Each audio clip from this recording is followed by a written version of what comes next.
नमस्कार, मेरो नाम अस्ता राई। मेरो तर त्यो गल्ती स्वीकार गर्छु। मेरो बाबा दुखी हुन्छ तर मलाई ठुलो मानिस बनाउनु भयो। मेरो मातृभाषा नेपाली हो। कविताको शिक्षक छ पाठशाला।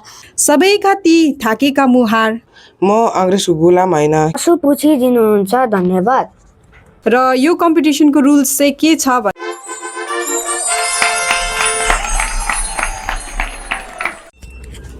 हजुरहरू सबैजनालाई नमस्कार, स्वागत छ आजको मेरो भ्लगमा। र आज चाहिँ तपाईँको 20 तारिक अगस्त 2026 है। र हाम्रो चाहिँ आज सेलिब्रेट गर्नेवाला छौँ के छैन। र आज चाहिँ हामी सेलिब्रेट गर्नेवाला छौँ नेपाली मान्यता भाषा दिवस है। र यो चाहिँ मेरो ट्युसन रुम हो र आजको भ्लग चाहिँ मैले ट्युसन रुमबाटै सुरु गर्न गइरहेको छु। र हाम्रो आजको स्पेसल के छ भने चाहिँ हाम्रै नानीहरू है, ट्युसनको नानीहरूलाई चाहिँ मैले अहिले जुन चाहिँ क्लास सकेर है आफ्नो एक एकवटा आफ्नो शब्दमा कविता लेखा भनेको छु है। र यो चाहिँ एउटा सानो कम्पिटिसन जस्तै पनि हो। र यो कम्पिटिसनको रुल्स चाहिँ के छ भने तपाईँहरूले नानीहरूको कविता राम्रोसँगले सुनिदिनुहोस् है। र उहाँहरूले आफ्नो नाम पनि भन्नेवाला छ है। र तपाईँहरूले चाहिँ जो नानीको कविता या कथा उनीहरूले जे पनि लाइन्स आफ्नो लेखेको छ, 1 लाइन 2 लाइन है, त्यो राम्रो लाग्यो भने चाहिँ उहाँको नामलाई चाहिँ तपाईँहरूले कमेन्ट्समा लेख्नुपर्ने हुन्छ। अनि हामीले चाहिँ त्यही नामलाई काउन्ट गरेर है, जसको नाम चाहिँ बेसी आउँछ त्यो चाहिँ यो कम्पिटिसनको विजेता हुनेवाला छ है। र सन्डे चाहिँ हामी उहाँको नाम घोषित गर्नेवाला छौँ र उहाँलाई हामी एउटा सानो टोकन अफ लभ पनि दिनेवाला छौँ। र हाम्रो यो नानीहरूको सानो प्रयासलाई तपाईँहरूले पनि सहयोग गर्नुहुन्छ भन्ने धेरै आशा राखेर र अब हामी सुरु गर्नेवाला छौँ हाम्रो प्रतियोगिता। धन्यवाद। नमस्कार सबैजनालाई, म निमेश सुब्बा तपाईँहरूको समक्षलाई छोटो कविता प्रस्तुत गर्न लागिरहेको छु। मेरो कविताको शीर्षक छ मातृभाषा। मेरो मातृभाषा नेपाली हो। मेरो मातृभाषामा म गर्व गर्छु। मेरो नेपाली भाषा लेख्न बोल्न सुन्न सजिलो छ। मेरो भाषामा म गर्व गर्छु। संस्कृतमा लेखेको रामायण भानुभक्तले नेपालीमा लेखेको छ र सबैजनाले पढ्न सक्छ। धन्यवाद।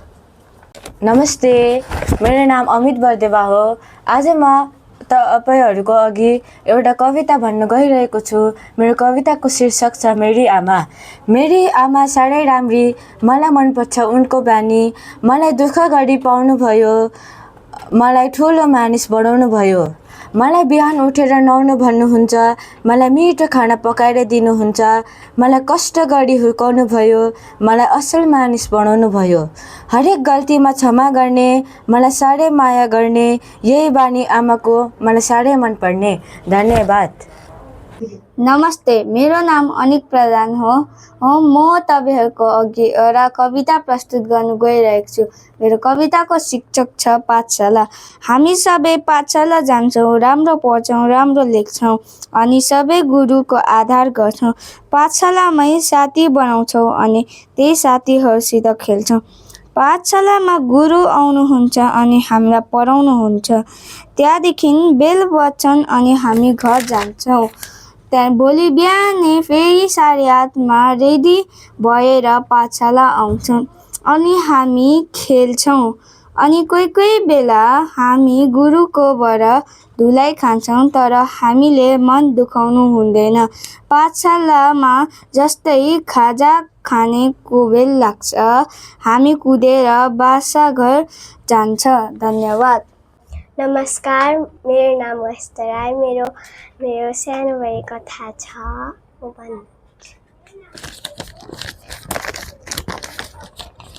बाबा, तपाईँले मलाई साह्रै माया गर्नुहुन्छ अनि तपाईँ थाकी काम गर्नुहुन्छ अनि तपाईँ दुःख गरेर हामीलाई खाना पानी खुवाउनु हुनुहुन्छ। बाबा, तपाईँ थाकी बस्नुहुन्छ, पानी खानुहुन्छ, खानाहरू हामीलाई खुवाउनुहुन्छ। धन्यवाद। नमस्कार, मेरो नाम छिरिङ र आज म तपाईँहरूको सामने एउटा कविता प्रस्तुत गर्न चाहन्छु। कविताको शीर्षक छ मेरो बाबा। मेरो बाबा दुखी हुन्छ तर मेरो छेउमा खुसी हुन्छ। तर माया धेरै गर्नुहुन्छ तर भन्नै सक्नु हुँदैन। तर काम पसिना बग्दै गर्नुहुन्छ तर जे पनि भने त्यो सबै किनिदिनुहुन्छ। सबैभन्दा मेरो प्यारो बाबा। धन्यवाद। नमस्ते, मेरो नाम समिक तामाङ हो। एउटा सानो कविता भन्नु गइरहेको छु। त्यो कविताको शीर्षक बाबा। बाबा, तपाईँ कति मेहनत गर्नुहुन्छ, तपाईँ कति काम गर्नुहुन्छ। मेरा बाबा, तपाईँ पसिना पोछी पोछी काम गर्नुहुन्छ। बाबा, तपाईँ मलाई कति माया गर्नुहुन्छ अनि तपाईँ दिनरात काम गर्नुहुन्छ अनि पैसा कमाउनुहुन्छ। आमा रुँदा आँसु पुछिदिनुहुन्छ। धन्यवाद। नमस्ते, मेरो नाम नेहाल रसैली हो र मेरो कविताको शीर्षक छ म अङ्ग्रेजको गुलाम होइन। मातृभाषा नेपाली हो मेरो, किन बोल्नु सिकाउँछ अङ्ग्रेजी कक्षामा। म अङ्ग्रेजको गुलाम होइन, किन सिक्नु अङ्ग्रेजी बोल्न। पाठशालामा किन सिकाउँछन् अङ्ग्रेजी बोल्नु। मातृभाषा नेपाली भए तापनि किन बोल्नु प्रदेशी भाषा। हाम्रैमा सुन्दर भाषा भए तापनि। धन्यवाद। नमस्ते सबैलाई, म पानल तामाङ तपाईँहरूको सामने एउटा छोटो कविता लेखेको छु र मेरो शीर्षक हो जिन्दगी। जिन्दगीमा गल्ती गर्छु तर त्यो गल्ती स्वीकार गर्छु। कठिन समय आउला तर त्यो समय हटाउला।